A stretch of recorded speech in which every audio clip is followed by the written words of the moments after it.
Salut à tous, moi c'est Frédéric, j'espère que vous allez bien. Ça fait longtemps que j'ai pas fait de vidéo et comme vous pouvez le voir dans le titre, dans cette vidéo on va parler de DJ Arafat, cet artiste musicien qui est décédé il y a quelques jours.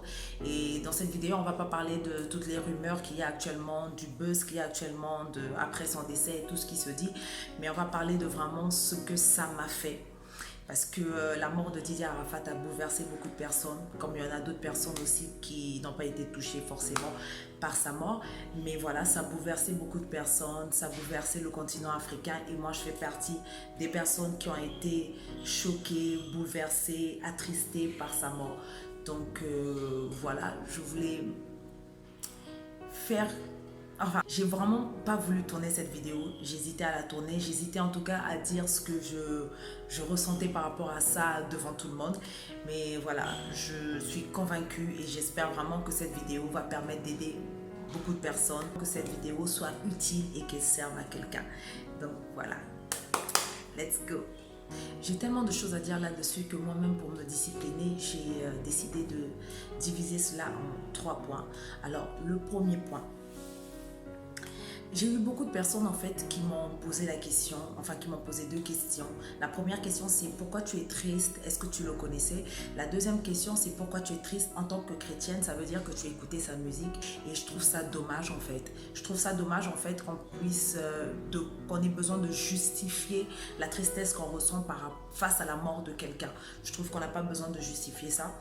J'ai envie de dire dans ce premier point que je trouve qu'on est devenu tellement habitué à la mort. Quand on nous annonce la mort de quelqu'un, tout ce qu'on trouve à dire, c'est « Oh Seigneur, il est mort ». Après, on passe à autre chose, la vie continue. Je ne suis pas en train de dire qu'on a la possibilité d'arrêter la mort ou l'éviter. Non, ce n'est pas ce que je suis en train de dire. Mais ce que je suis en train de dire, c'est que la mort de quelqu'un ne devrait pas nous laisser autant indifférents, que ce soit une personne qu'on connaisse ou pas. Parce que la mort de quelqu'un, en fait, doit emmener en nous un enseignement, un changement de mentalité. Ça donne une prise de conscience, mais on ne doit pas rester indifférent face à la mort de quelqu'un. Oui, je suis peut-être trop sensible, mais heureusement. Je me souviens aussi de l'émission C'est Midi sur la RTI quand une chroniqueuse est décédée. Je ne la connaissais pas personnellement, je la suivais juste à travers l'émission, mais sur mon fauteuil, dès que j'ai appris son décès, sur mon fauteuil, je me souviens que j'ai pleuré à chaudes larmes, comme si je la connaissais. Non, simplement parce que j'ai été touchée. C'était une jeune femme, une mère, c'est tombé sur elle, elle a laissé des enfants derrière elle, et tout ça, ça m'a poussée à réfléchir. Pour les chrétiens qui me demandent, oui, tu es chrétienne, alors tu es triste pour la mort d'Arafat, ça veut dire que tu as écouté sa musique. Je vais juste vous répondre ceci. Arafat n'était pas seulement Didier Arafat. Arafat n'était pas seulement celui-là qui faisait de la musique. Arafat est une créature de Dieu. Le diable n'a rien créé. Arafat est une créature de Dieu. Arafat était un chanteur. Arafat était un fils. Arafat était un père. Arafat était un conseiller. Arafat était un ami fidèle pour certains, un meilleur ami pour d'autres. Arafat était un amant, un époux, un espoir pour quelqu'un. Donc Arafat n'était pas simplement ce chanteur-là de la musique du monde, comme vous le considérez. Alors oui, en tant que chrétienne, j'ai pleuré Arafat. En tant que chrétienne, j'ai pleuré la créature de Dieu. C'était pas le premier accident qu'il faisait à moto. Alors pour moi, sa mort a été brutale. Sa mort a été brutale et donc oui, ça m'a bouleversée. Le deuxième point, j'ai commencé à écouter la musique d'Arafat quand je suis arrivée au Sénégal pour mes études. Une partie de mon témoignage, quand j'arrive au Sénégal, je suis une jeune fille très rebelle. J'ai grandi dans une famille, l'univers, en tout cas l'ambiance familiale n'était pas trop ça. J'ai grandi avec un père en fait qui avait du mal à démontrer son amour, à nous témoigner son amour. Alors quand j'arrive au Sénégal, je suis rebellée. Je suis une jeune fille qui est brisée. Je suis une jeune femme en fait qui est en quête d'amour en fait. Parce que je n'ai pas reçu cet amour de mon père. Mon père n'était pas quelqu'un qui te disait je t'aime. Mon père n'était pas quelqu'un qui vous disait je suis fière de vous ou quoi que ce soit. Alors moi je suis venue et j'ai grandi avec cette insécurité-là et cette absence en moi. La musique d'Arafat et la musique de plein d'autres artistes, je me retrouvais dedans. Je me retrouvais dedans parce que Arafat, je le voyais comme un grand frère que je n'ai pas vraiment connu. J'aimais son caractère. J'aimais son caractère parce que ça représentait vraiment ce que j'étais à l'intérieur, rebelle, qui s'en foutait de tout. Et sa musique qui faisait beaucoup de bruit. Tout ça, j'aimais ça en fait. J'aimais vraiment ça. Et je ne comprenais pas pourquoi j'aimais ça. De toutes les façons, j'ai jamais cherché à comprendre pourquoi j'aimais ça. C'était la musique du moment. J'étais à la mode, j'étais à la page. Quand j'ai donné ma vie à Christ, j'ai découvert, en fait, j'ai pris conscience de ces insécurités que j'avais au fond de moi. Ok. Quand j'ai donné ma vie à Christ, quand je me suis convertie, c'est là que j'ai réalisé en fait que celle que j'étais avant, c'était vraiment par rapport à toutes les insécurités que j'avais au-dedans de moi, toutes les blessures que j'avais au-dedans de moi. Et j'ai rencontré l'amour de Christ qui me permet aujourd'hui de dire que je suis en train de penser mes blessures. Il y a une bonne partie de mes blessures qui ont été pensées, qui ont été cicatrisées grâce à Christ. Quand je me suis convertie, j'ai fait le choix, selon ma foi, d'arrêter d'écouter la musique de Didier Arafat et plein d'autres artistes. C'était une décision selon ma foi. Et ça remonte à 3-4 ans. J'étais fan de Didier Arafat avant.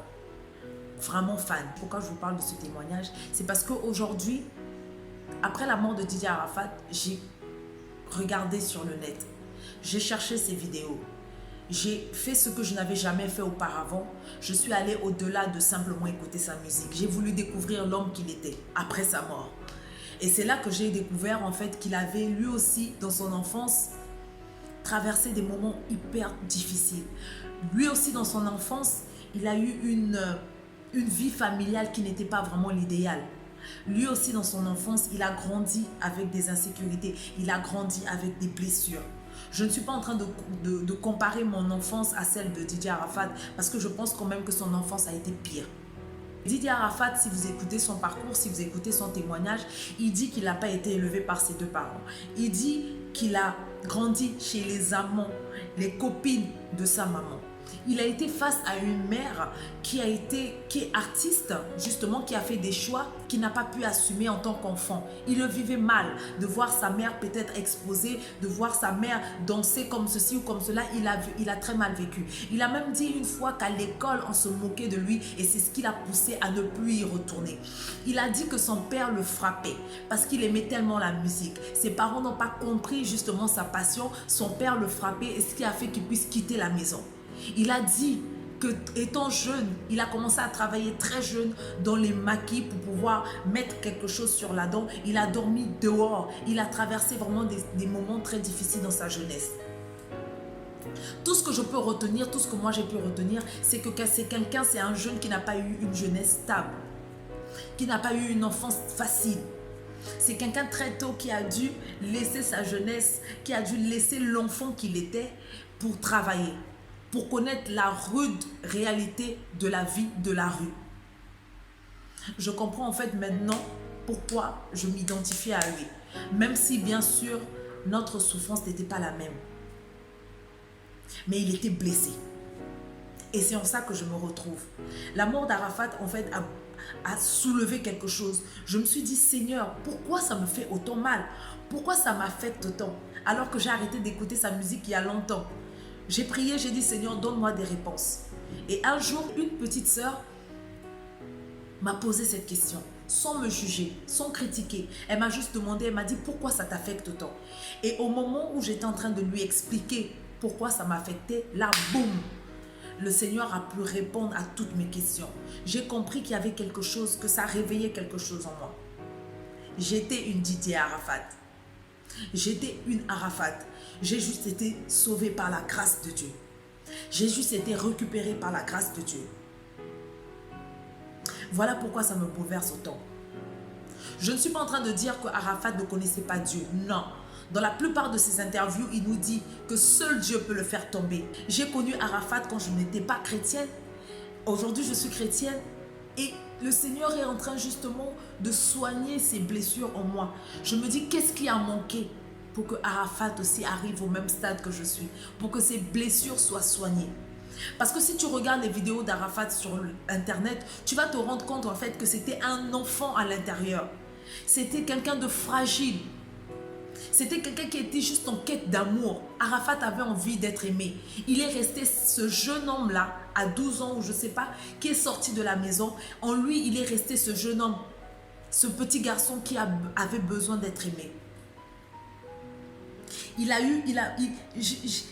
dû se créer cette carapace. Parce que le monde de la musique, c'est comme ça, c'est dur. Il faut se créer cette carapace de dur et tout. Mais à l'intérieur de lui, c'est quelqu'un qui recherchait l'amour. C'est quelqu'un comme moi, dans le temps, qui recherchait, qui voulait juste qu'on lui dise « on t'aime, on est fier de toi ». C'est quelqu'un qui recherchait ça. Le monde aujourd'hui ne vous donne pas le véritable amour.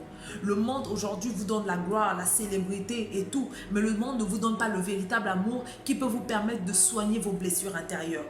C'est Jésus qui vous l'apporte. Alors oui, je me suis posé cette question. Qu'est-ce qui a manqué pour que Arafat Didier soit aujourd'hui comme moi je suis, c'est-à-dire guéri de mes blessures par Christ? Je me suis posé cette question. Et j'étais en train de l'imaginer derrière les feux des projecteurs. J'étais en train de l'imaginer en fait quand il finit un concert, quand il est seul dans sa chambre, après tous les clashs, après tout le buzz et tout, quand il se retrouvait seul dans sa chambre, j'étais en train de l'imaginer. Combien de fois il pouvait pleurer, combien de fois il pouvait avoir mal, combien de fois il pouvait vraiment se sentir seul. Parce que oui, tu peux être entouré, mais te sentir profondément seul. Je suis persuadée que Arafat est mort avec ses mêmes blessures. C'était vraiment ça mon deuxième point. Et ça m'a fait mal. Et ça m'a emmené au troisième point. Qui est de me dire aujourd'hui, combien d'Arafat avons-nous autour de nous? Dans nos églises, dans notre lieu de travail, chez nous, à la maison, nos voisins. Combien d'Arafat avons-nous?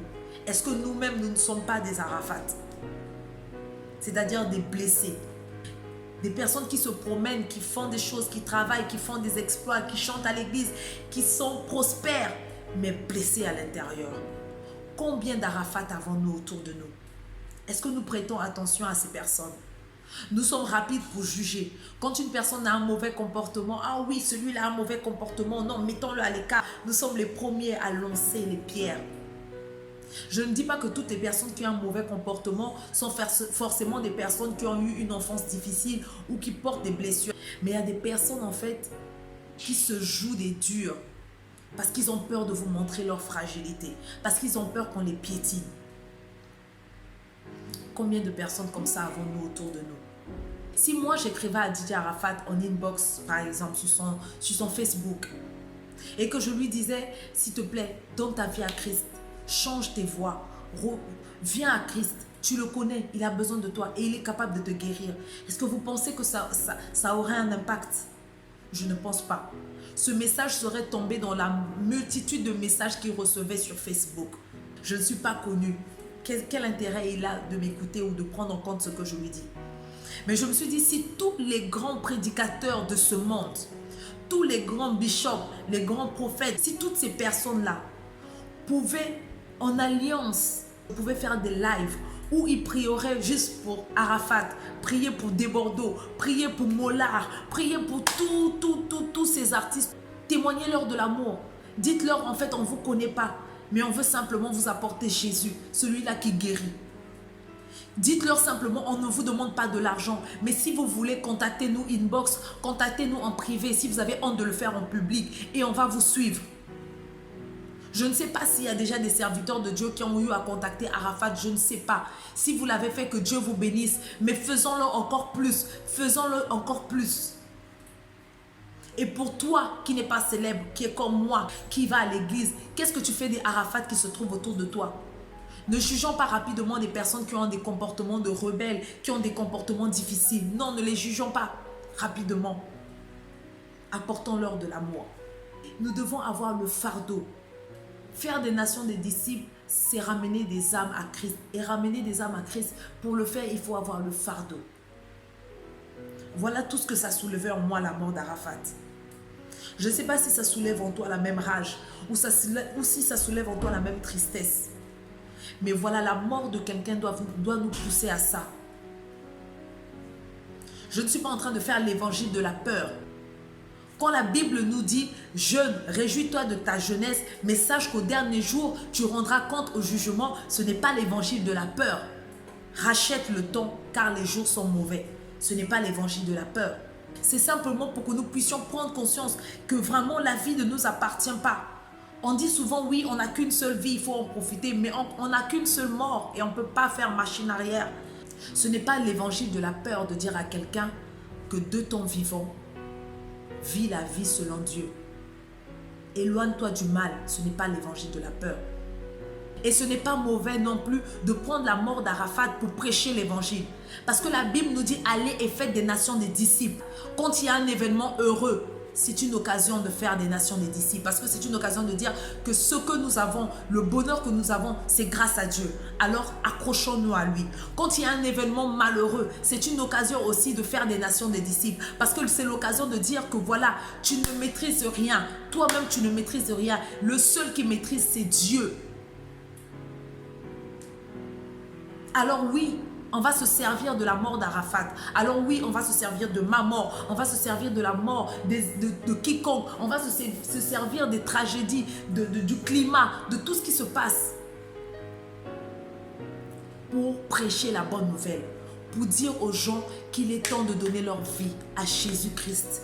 Qu'il est celui-là qui sauve. Qu'il est celui-là qui guérit des cœurs. Il est celui-là qui console. Il est celui-là qui guérit les malades. Il est celui-là qui peut te prendre de la boue. Même si tu penses que tu as fait de grands péchés, le Seigneur, il est là, il t'attend à bras ouverts et il dit, viens juste, accepte-moi. Il est prêt à te reprendre. Il y a certains qui disent que Arafat n'est pas au paradis. Arafat est en enfer. Vous êtes sérieux? Vous avez oublié l'histoire du brigand qui a été posé à la croix à côté de Jésus, mais à l'instant T, il a rencontré la miséricorde et la compassion de Christ.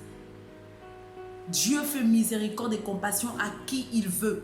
Il nous dit bien dans sa parole que ses voix ne sont pas nos voix, ses pensées ne sont pas nos pensées. On ne maîtrise pas Dieu, on ne questionne pas Dieu. Alors vous, qui êtes-vous pour pouvoir se lever et dire que Arafat n'est pas à côté du Père? Parce que vous jugez par rapport à son comportement sur terre. Quelle Bible vous lisez? Quelle Bible vous lisez quand vous vous permettez de juger?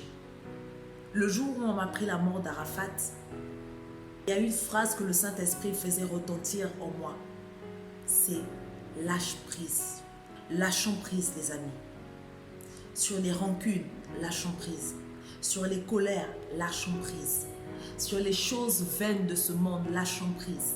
Nous nous accrochons à ces choses alors que à côté, il y a Christ qui est là, qui devrait être le centre de notre attention. Parce qu'au final, si je meurs aujourd'hui, toutes ces disputes, tous ces problèmes, si je meurs aujourd'hui, toutes ces choses n'auront plus d'importance. La seule question que je vais me poser, c'est où vais-je aller? Qu'est-ce que je vais devenir après la mort? Voilà les questions que je vais me poser. La vidéo a été longue, je suis désolée, mais j'avais tout cela à dire. J'avais tout ça sous le cœur. Voilà. Et merci à tous.